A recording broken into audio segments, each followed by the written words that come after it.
Hello everyone, welcome back to my YouTube channel Unfold Learning NCERT. और आज मैं लेकर आई हूँ आपके लिए एक और solution video from mathematics for class 10th R D. Sharma book से।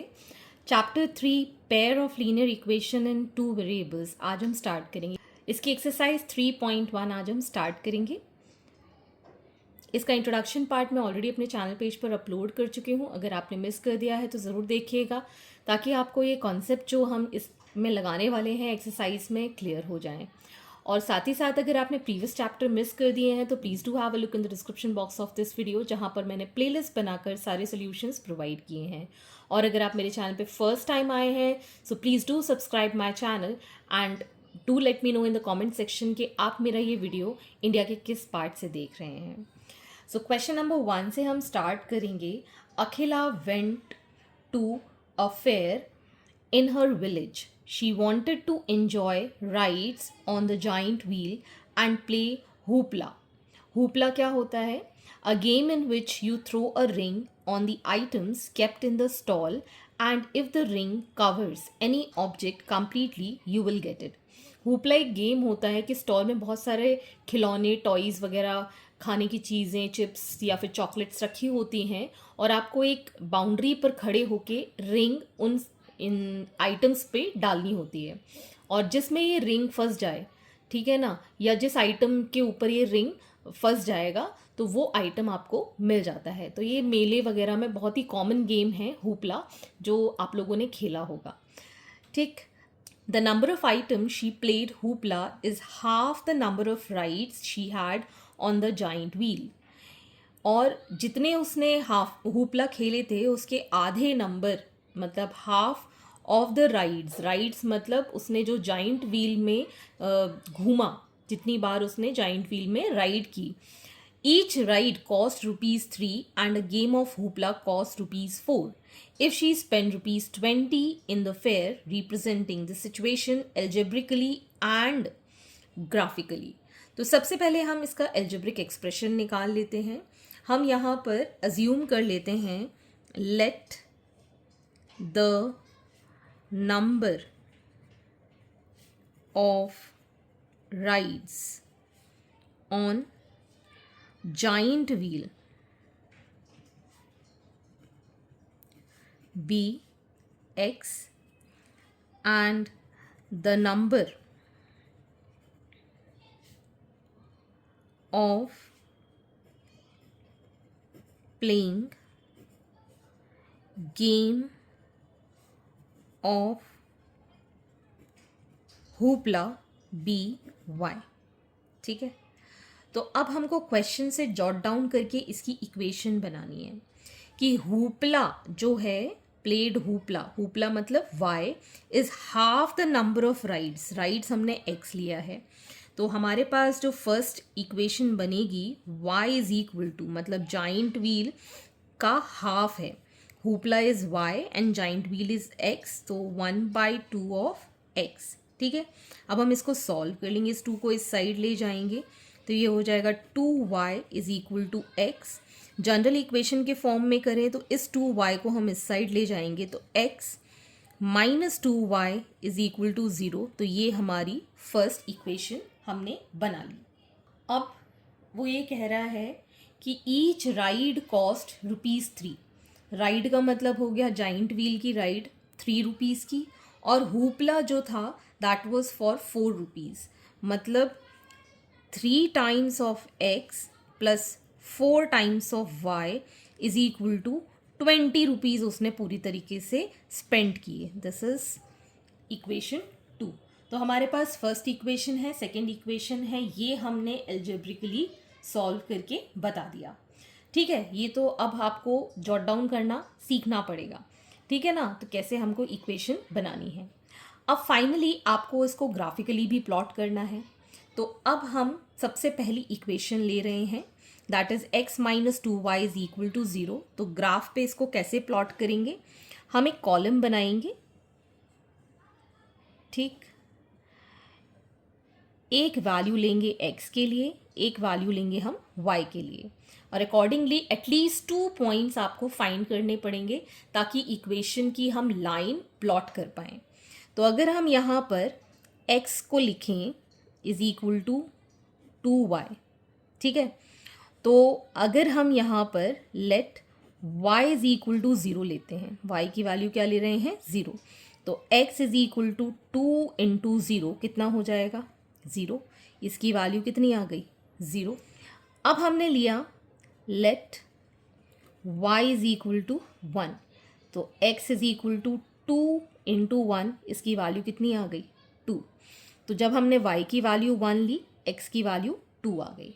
आप चाहें तो और वैल्यूज़ भी रिमाइंड कर सकते हैं, ठीक है।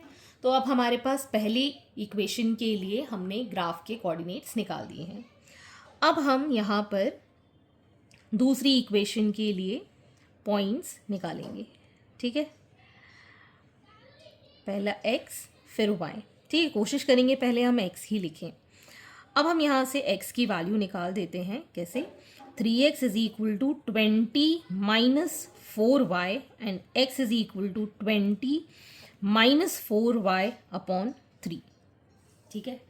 अब हम यहाँ पे थोड़ा सा कंसंट्रेट करें कि अगर हम y की वैल्यू 0 लें, ठीक है ना, तो ये वैल्यू हो जाएगी 0, 20 माइनस 0 20, 20/3 डेसिमल हो जाएगा। और डेसिमल पॉइंट ग्राफ पे प्लॉट करना थोड़ा सा डिफ़िकल्ट हो जाता है, तो हम ऐसे कोऑर्डिनेट्स लेंगे कि जहाँ पर आपकी जो वैल्यू है वो राउंड ऑफ हो जाए, ठीक है ना। जैसे कि अगर हम y की वैल्यू 3 लें, ठीक है ना, सॉरी 2 भी ले सकते हैं, तो 4 इंटू 2 कितना हो जाएगा 8 एंड 20 माइनस 8 इज 12 और 12 3 से डिवाइड हो जाता है, ठीक है ना। तो अगर हम यहाँ पर y की value let y is equal to 2, ठीक है, तो x is equal to 20 minus 4 into 2 divided by 3, तो ये आ जाएगा 20 माइनस 8/3 दैट इज 12/3, जो कैंसिल करके कितना आ गया 4। तो y की वैल्यू 2, x की वैल्यू 4, ठीक है। अब हम फिर से वैल्यू पुट करेंगे। अब हम यहाँ पे 3 पुट करके देखते हैं, 4 3 12, 12 8 20 में से करा माइनस कितना आएगा 8, 8/3 फ्रैक्शन हो जाएगा। अब हम पुट करेंगे 4 4 4 16, 20 माइनस 16 इज 4, 4/3 ये भी फ्रैक्शन में आएगा। 5 पुट कर देते हैं, 4 5 20, 20 माइनस 20 0 हो जाएगा, तो x की वैल्यू तो 0 भी हो सकती है।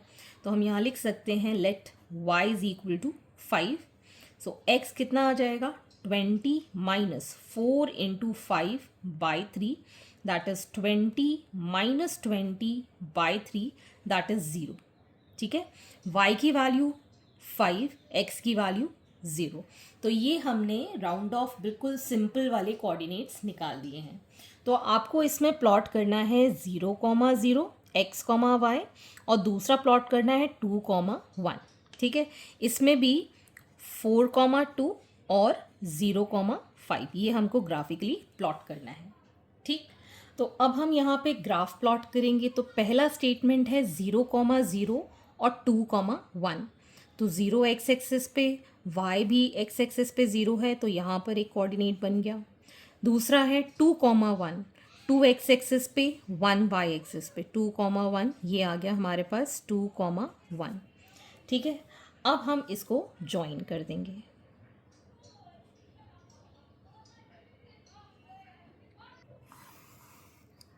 ठीक। ये हमने यहाँ पर लाइन इक्वेशन के लिए बना दी, ठीक। अब हमको दूसरी लाइन प्लॉट करनी है जिसके कोऑर्डिनेट्स हैं 0,5, 0 x एक्सिस पे, ठीक है, और y एक्सिस पे 5, 0,5, और दूसरा है 4,2, तो ये रहा 4 और 2 कहाँ रहा, ये रहा, दिस इज 4,2, ठीक है। इसको भी अब हम ज्वाइन कर देंगे,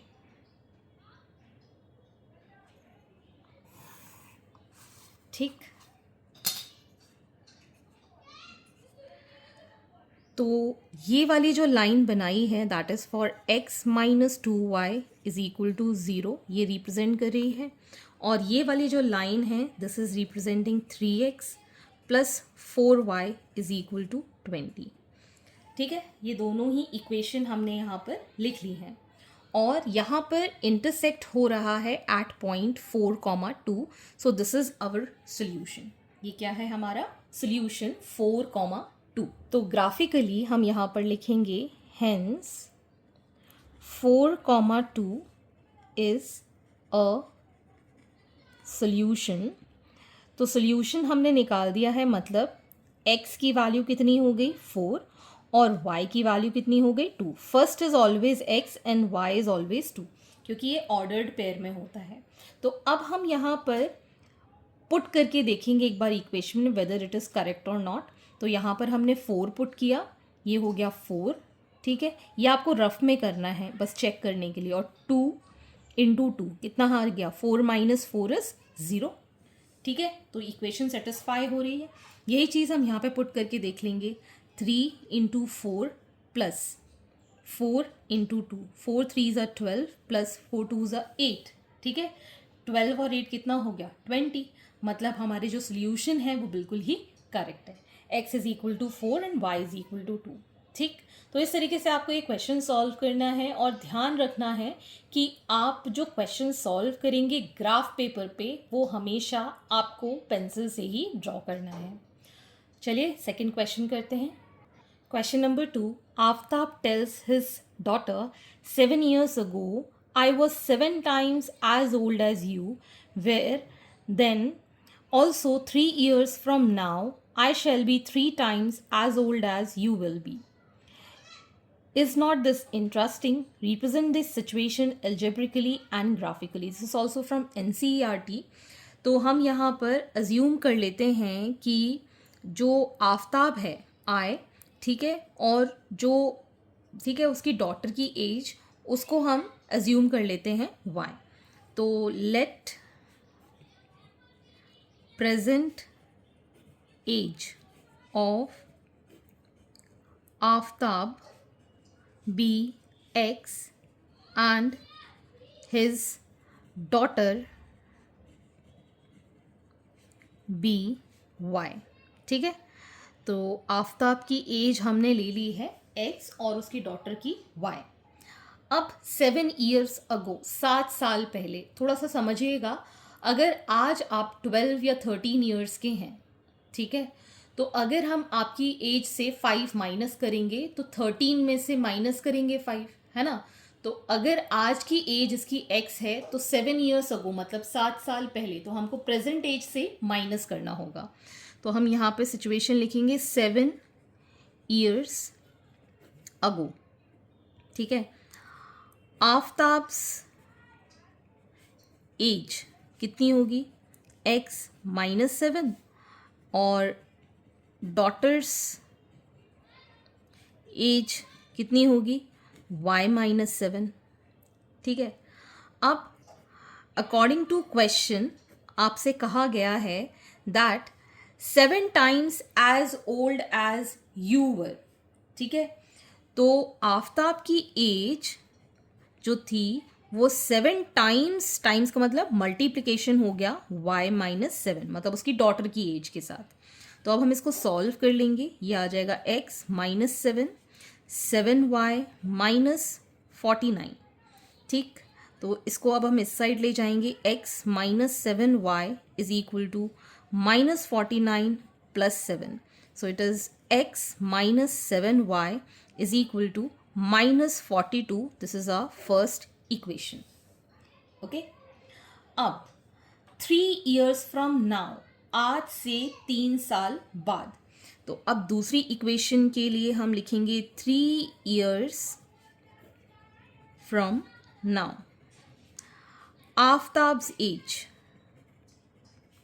कितनी हो जाएगी x प्लस 3, 3 साल बढ़ जाएगी, और डॉटर्स की जो एज होगी that will also increase. So y plus 3 हो गया. अब हमको इक्वेशन के लिए कंडीशन गिवन है according to the question. 3 years from now I shall be 3 times as old as you will be. मतलब जो आफ्ताब है वो 3 times हो जाएगा अपनी डॉटर की एज के लिए. तो ये हमारी सेकेंड इक्वेशन बनेगी. x plus 3 is equal to 3y plus 9. So x minus 3y is equal to 9 minus 3. So x minus 3y is equal to 6. This is our second equation. तो ये हमने algebraical representation कर दी है. So x minus 7y is equal to minus 42. This is the first equation. And x minus 3y is equal to 6. This is our second equation. अब हम इनको solve करेंगे for graph. यहाँ पर पहली इक्वेशन मैं लिख ले रही हूँ. x minus 7y is equal to minus 42. ठीक है, x की वैल्यू हो जाएगी 7y माइनस 42. टेबल बना लेते हैं हम यहाँ पर. कम से कम 2 कोऑर्डिनेट्स आपको निकालने ही होंगे. एक हम x के लिए, एक हम y के लिए पुट करेंगे. अब आप यहाँ पर 7 का मल्टीप्लिकेशन करेंगे तो 7 1 ज़ा 7 पुट करेंगे तो 42 माइनस 7. ठीक है ना, थोड़ी वैल्यू अपन को घटानी है, कम रेंज में लेकर आए ताकि हमारा ग्राफ जो है वो आसानी से प्लॉट हो पाए. ठीक है, तो अगर हम यहाँ पर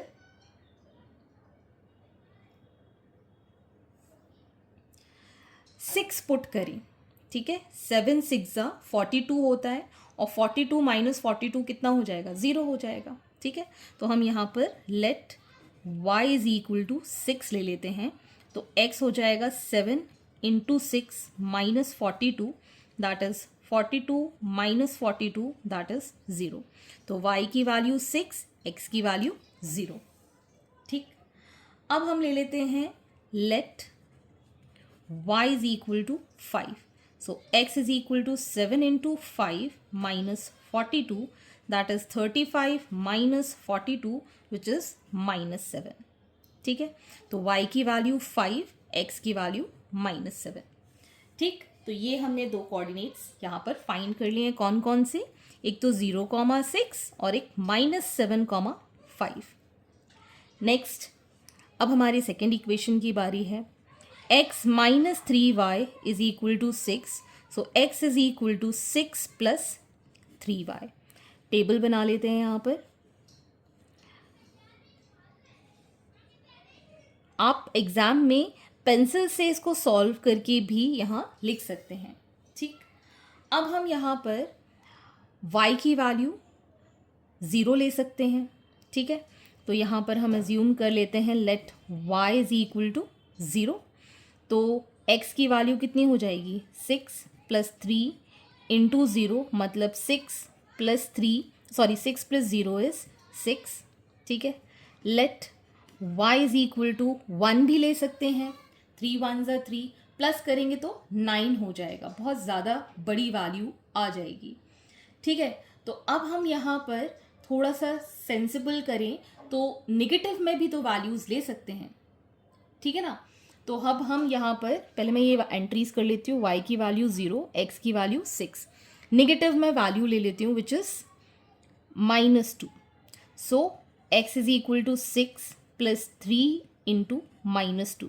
तो ये आ जाएगा 6 माइनस 6 इज इक्वल टू 0. जब y की वैल्यू -2 है तो x की वैल्यू कितनी है, 0. ठीक है, अब इसके कोऑर्डिनेट्स हमने निकाल दिए हैं 6, 0 एंड 0, -2. अब हम इसके लिए ग्राफ प्लॉट करेंगे. Now we'll plot the graph. तो हमारी जो फर्स्ट इक्वेशन थी उसमें कोऑर्डिनेट्स आए थे 0,6. तो 0 x एक्सिस पे, 6 y एक्सिस पे. सो this is the first 0,6 coordinates.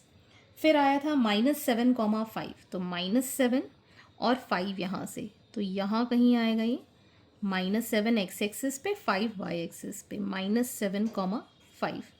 ठीक, इसको अब हम ज्वाइन कर देंगे स्केल के साथ.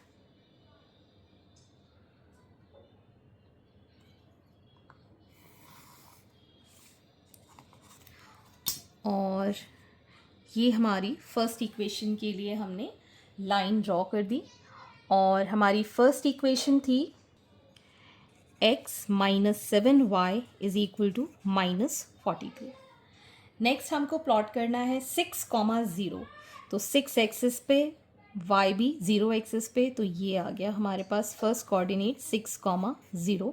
Next we have 0, -2. 0 x axis पे और y एक्सिस पे -2 समवेयर हियर. तो दिस इज 0, -2. इसको भी अब हम ऐड कर देंगे, ज्वाइन कर देंगे एक साथ।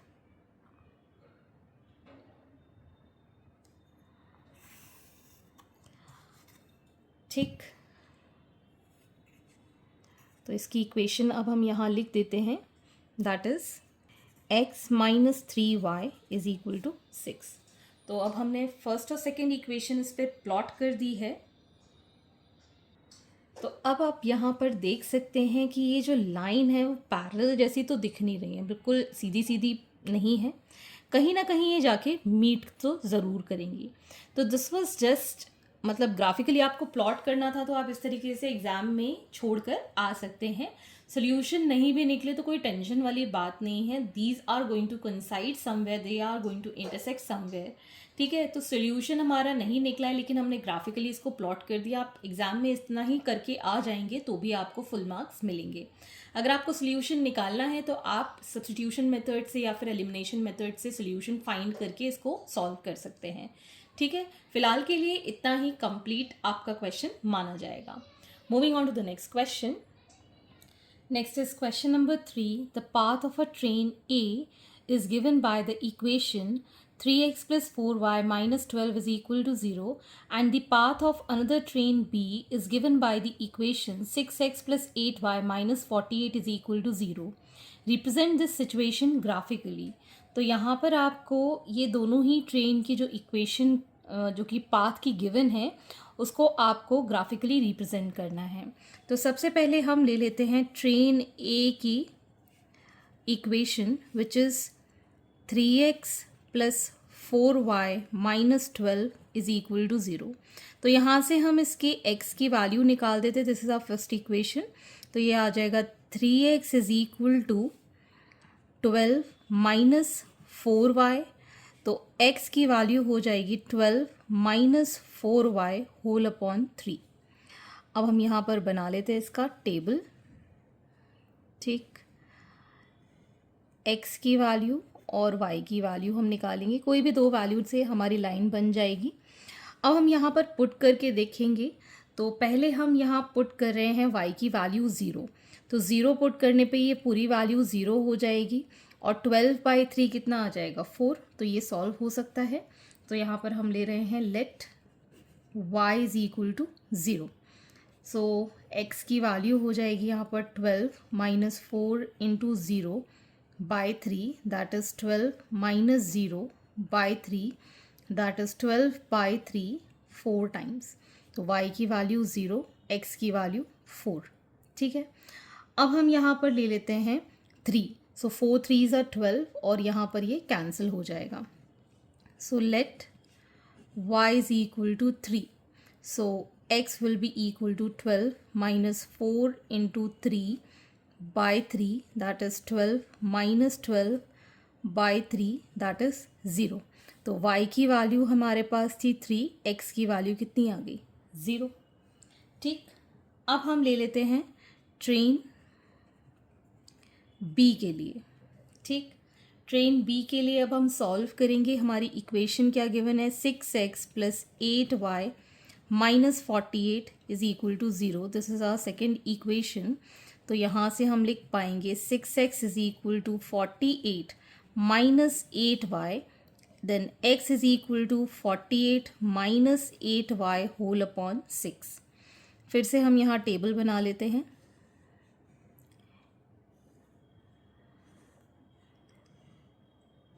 ये हमारे x के लिए और ये y के लिए। तो सबसे पहले हम यहाँ पर y की वैल्यू पुट करके देखते हैं। अब हम सब्स्टिट्यूट करेंगे यहाँ पर y की वैल्यू 3, 8 3s are 24, 24 48 में से माइनस हो जाएगा। ठीक, कितना बचेगा, अगेन 24, 6 4s are 24 होता है। ठीक है ना, तो हम यहाँ पर एज्यूम कर लेते हैं y is equal to 3।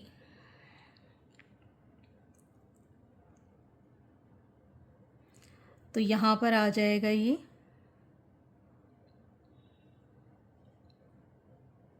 x is equal to 48 minus 3 into 8/6, सो 48 minus 8 3s are 24/6, that is 24/6, 6 4 ज़ा 24। तो यहाँ पर हमारे पास y की वैल्यू 3, x की वैल्यू 4। ठीक, अब हम और वैल्यूज़ देख लेते हैं। 4 पुट करके देखेंगे। 8 4 ज़ा 32, 32 माइनस किया, ठीक है, तो यहाँ पर कितना आएगा 16, जो कि 6 से डिविजिबल नहीं है। फिर अब हम यहाँ पुट करेंगे 5, ठीक है, वो भी 6 से डिविजिबल नहीं है। 0 से अगर हम करें तो हो जाएगा let y is equal to 0। अब हम ले लेते हैं, तो x is equal to 48 minus 8 into 0 by 6, that is 48/6, 6 8 ज़ा 48, तो x की वैल्यू कितनी आ गई 8 at y is equal to 0। अब हम इसको ग्राफिकली प्लॉट कर लेंगे। अब हम ग्राफ प्लॉट करेंगे। मैंने बेसिक इस पे ड्रॉ कर लिया है। तो अब हमको सबसे पहला कोऑर्डिनेट जो मार्क करना है दैट इज़ 4,0 और दूसरा है 0,3 फर्स्ट लाइन के लिए, ठीक है। तो यहाँ पर हमने देखा x एक्सिस में 4, y एक्सिस में 0, x एक्सिस में 0, y एक्सिस में 3, ठीक है। This is 4,0 and this is 0,3, ठीक है। इसको अब हम ज्वाइन कर देंगे।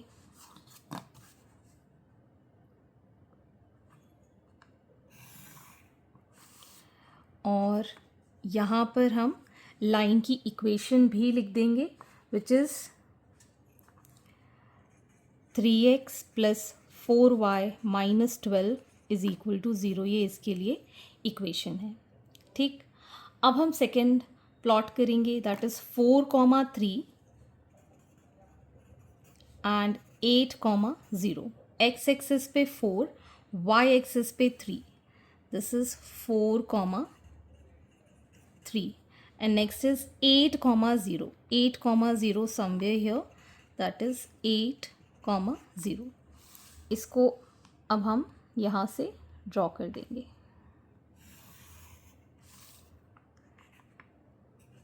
and this is for equation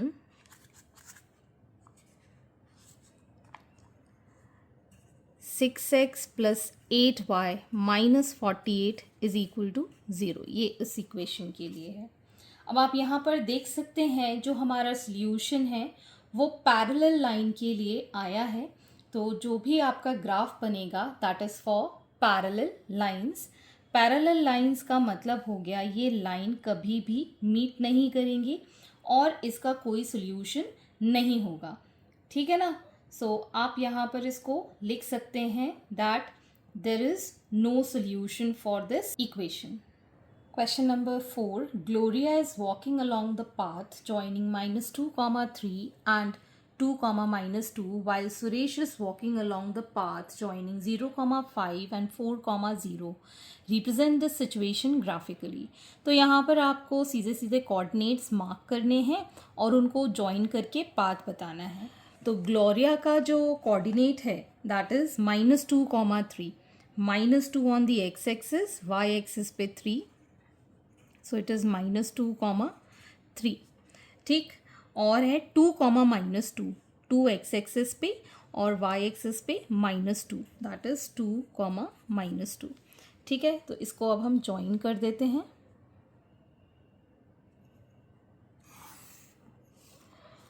okay, तो ये जो पाथ है ये है ग्लोरिया के लिए, ठीक। नेक्स्ट अब हम सुरेश के लिए 0,5 मार्क करेंगे, 0 x एक्सिस पे और y एक्सिस पे 5, दिस इज 0,5, ठीक। और नेक्स्ट है 4,0, x एक्सिस पे 4 और y एक्सिस पे 0, दिस इज 4,0, ठीक है। इसको भी अब हम ज्वाइन कर लेते हैं, ठीक। तो इस तरीके से ये पाथ ट्रेस करेंगे दोनों and this is for Suresh. बस आपको ग्राफिकली ये प्लॉट करके दिखाना था, तो आप इस तरीके से ग्राफ बनाकर इसका आंसर बता सकते हैं। Question number 5, on comparing the ratios A1/A2 b1 upon b2 and c1 by c2, and without drawing them find out whether the line representing the following pairs of linear equation intersect at a point are parallel or coincide. तो यहाँ पर आपको दो equations given हैं, ये हम introduction part में discuss कर चुके हैं. मैं फिर से एक बार आपको यहाँ पर डिस्कस करके दिखा देती हूँ. तो हमने यहाँ पर types of solution on graph पढ़ा था. तो अगर जनरल इक्वेशन हम ये ले लेते हैं, फर्स्ट इक्वेशन है a1x plus b1y plus c1 is equal to 0, और जो कोफिशिएंट है फर्स्ट इक्वेशन के लिए वो a1, b1 और c1 रहेंगे x, y के साथ respectively. Similarly a2x plus b2y plus c2 ये हम इक्वल टू 0, ये हमारी सेकेंड इक्वेशन हो जाएगी, जहाँ पर a2, b2, c2 कोफिशिएंट है. ठीक है, इक्वेशन में. तो अगर हमारे पास फर्स्ट केस में इन दोनों का रेशो नॉट इक्वल है, a1 upon a2 is not equal to b1 upon b2, तो हम डायरेक्टली कह सकते हैं कि लाइंस कैसी हैं, इंटरसेक्टिंग लाइंस हैं, और इनके पास एक यूनिक सोल्यूशन आ जाता है इस पॉइंट पर. इसको हम coincident pair of linear equation भी कहते हैं. सिमिलरली अगर a1 upon a2 is equal to b1 upon b2 is equal to c1 upon c2 आ जाता है, तो ये कोइंसाइडिंग लाइंस होती हैं. कोइंसिडेंट लाइन वो होती हैं जो एक के ऊपर एक सोल्यूशन देती हैं, मतलब एक लाइन के ऊपर ही दूसरा लाइन का सोल्यूशन हमको मिलेगा, दोनों लाइन ओवरलैप करेंगी. इसके हमारे पास इनफाइनाइट सोल्यूशंस होते हैं और इनको कोइंसिडेंट पेयर्स ऑफ लाइंस कहते हैं. ठीक है, कंसिस्टेंट पेयर ऑफ लाइन कहते हैं. और अगर a1 upon a2 is equal to b1 upon b2 है लेकिन not equal to c1 upon c2 है, तो हमको पैरेलल लाइंस मिलते हैं जिनको कोई भी सोल्यूशन नहीं होता है. ठीक है, तो ये कौन सी लाइन होती है, इनकंसिस्टेंट लाइन होती है. जिसका कोई सोल्यूशन नहीं होता वो इनकंसिस्टेंट, जिनके पास बहुत सारे या फिर एग्जैक्टली वन सोल्यूशन होता है तो वो कंसिस्टेंट पेयर होता है. अब हमको बिना इन इक्वेशन को सॉल्व किए हुए डायरेक्टली बताना है. तो ये हमारा फर्स्ट इक्वेशन हम मान रहे हैं, ये हमारी सेकेंड इक्वेशन मान रहे हैं. मतलब a1 अपॉन a2 कितना आ जाएगा, 5/7. b1 अपॉन b2 ये आ जाएगा हमारे पास -4/6. ठीक, इसको हम कैंसिल कर सकते हैं 2/3, सो -2/3 हमारे पास आ जाएगा. And c1 upon c2 that is 8/-9. इस माइनस को ऊपर ले जाएंगे तो -8/9 हो जाएगा. कभी भी डिनोमिनेटर में नेगेटिव साइन नहीं होता है. तो अब हम यहाँ पर देख सकते हैं कि a1 upon a2 is not equal to b1 upon b2. Not equal to के लिए हमने क्या देखा था कि लाइंस कैसी होती हैं, इंटरसेक्टिंग. ठीक है, लाइंस कैसी हैं, इंटरसेक्टिंग लाइंस हैं. ठीक है, ये हमारा सोल्यूशन हो गया. Next 9x plus 3y plus 12 is equal to 0, ये हमारी first equation. 18x plus 6y plus 24 is equal to 0, ये हमारी second equation. So a1 upon a2 कितना हो जाएगा, 9/18. b1 अपॉन b2 हो जाएगा 3/6 और c1 अपॉन c2 हो जाएगा 12/24.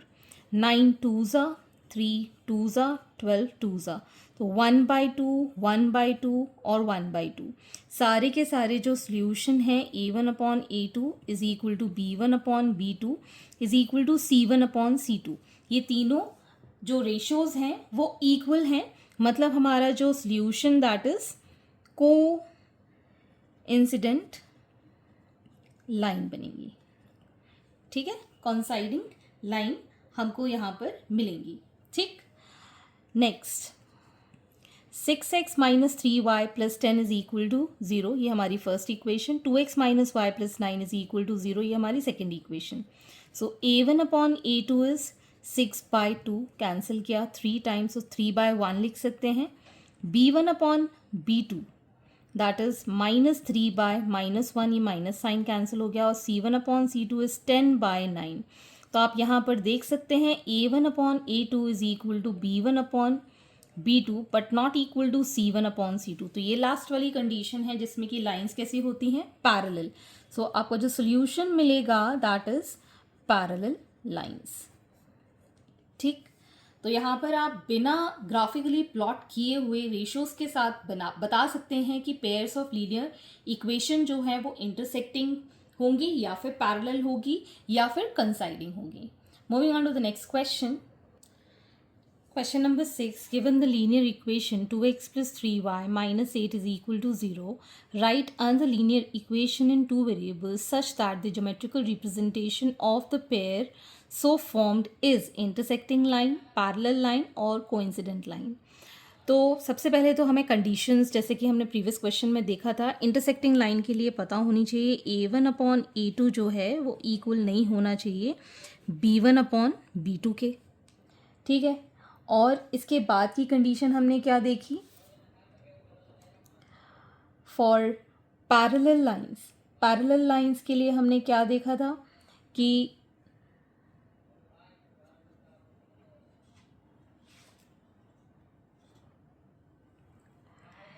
A1/A2 जो है वो इक्वल होता है B1/B2 के, बट नॉट इक्वल होता है C1/C2 के.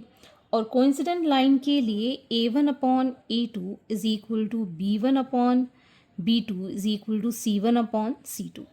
ठीक है. तो ये कंडीशन हमको सेटिस्फाई करने के लिए हमारे पास फर्स्ट इक्वेशन जो गिवन है वो 2x plus 3y minus 8 is equal to 0, ये सब में कॉमन है. 2x plus 3y minus 8 is equal to 0 and 2x plus 3y minus 8 is equal to 0, ये सबके अंदर कॉमन है. मतलब A1, B1 और C1 की वैल्यू हमको पता है. अब यहाँ पर आपको A2 की वैल्यू ऐसी लेनी है कि ये इक्वल ना हो जाए. ठीक है ना.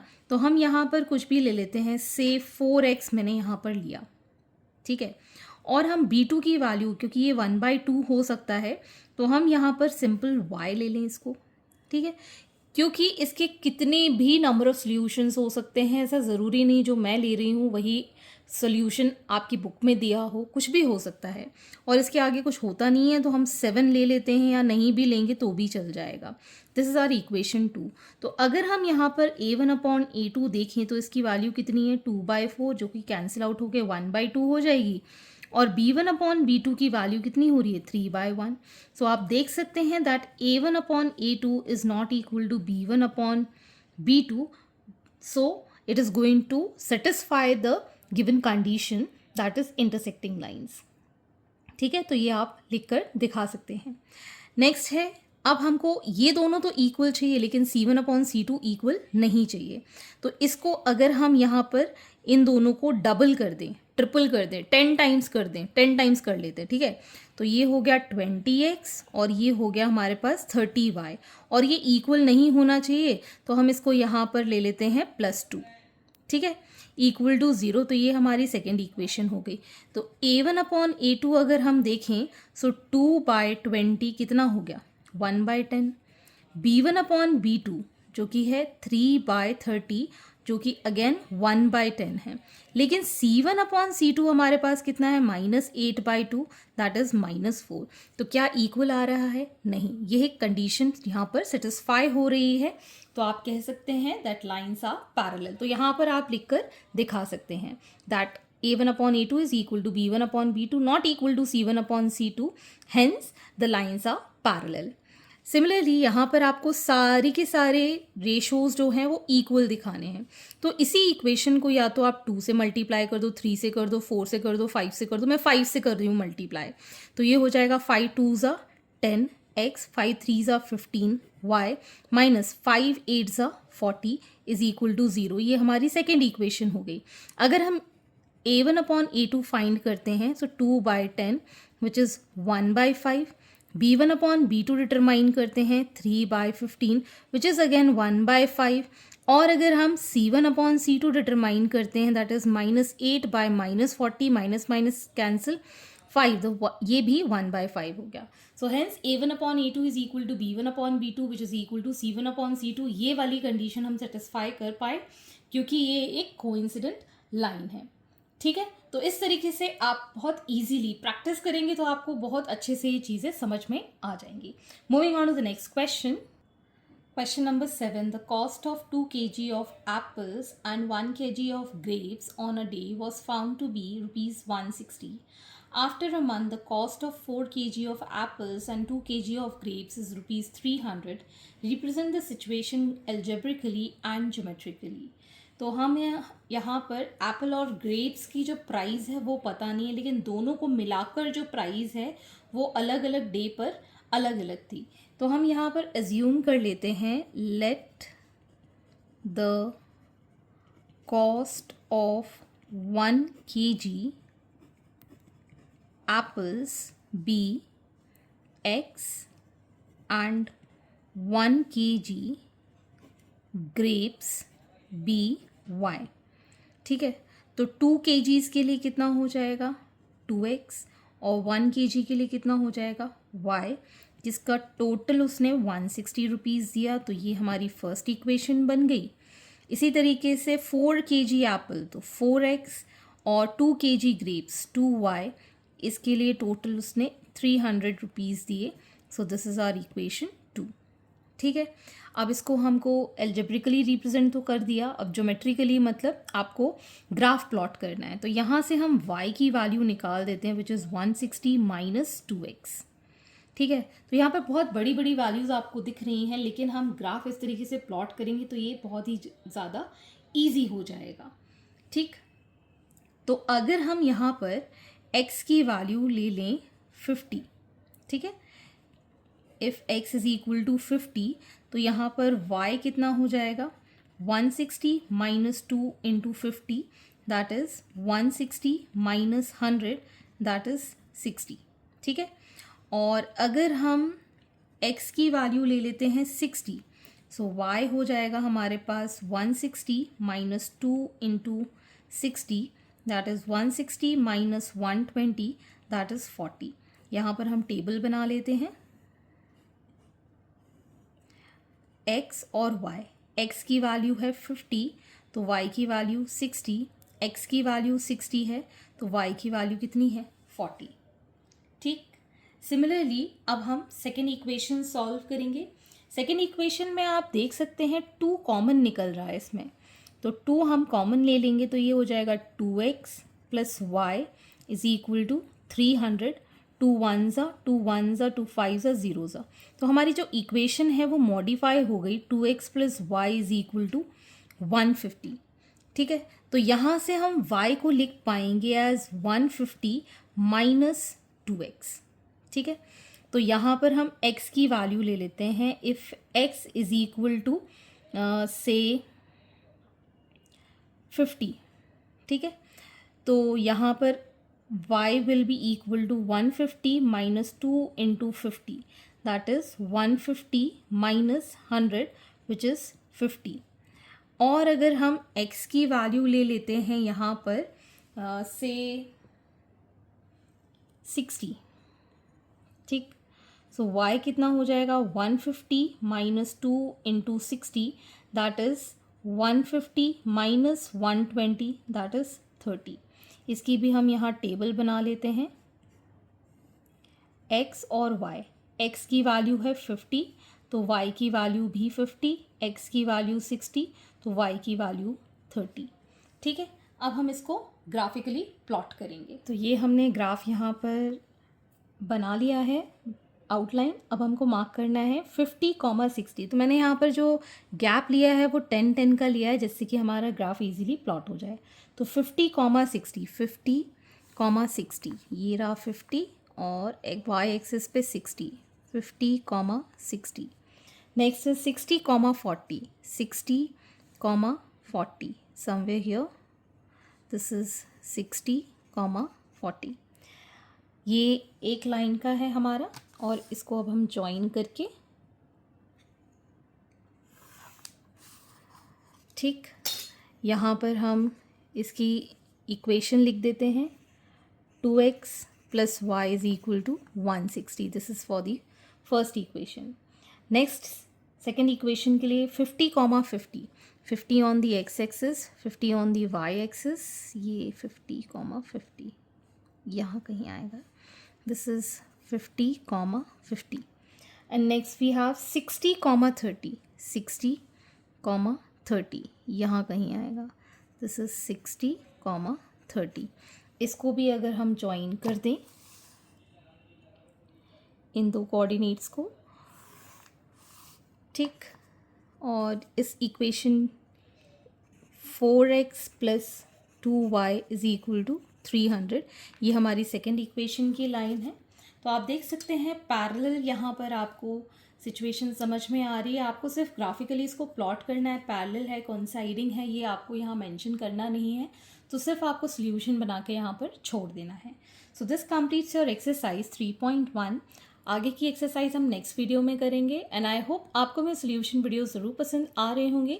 अगर आपको कोई भी डाउट या क्वेरी है तो आप मेरे चैनल के कमेंट सेक्शन में कमेंट करके या फिर आप मुझे सर्च कर सकते हैं on Telegram by the name unfold learning NCERT, जहाँ पर आप अपने डाउट्स क्लियर कर पाएंगे। At last please do share my videos with your family and friends and don't forget to subscribe my channel. Thank you for watching.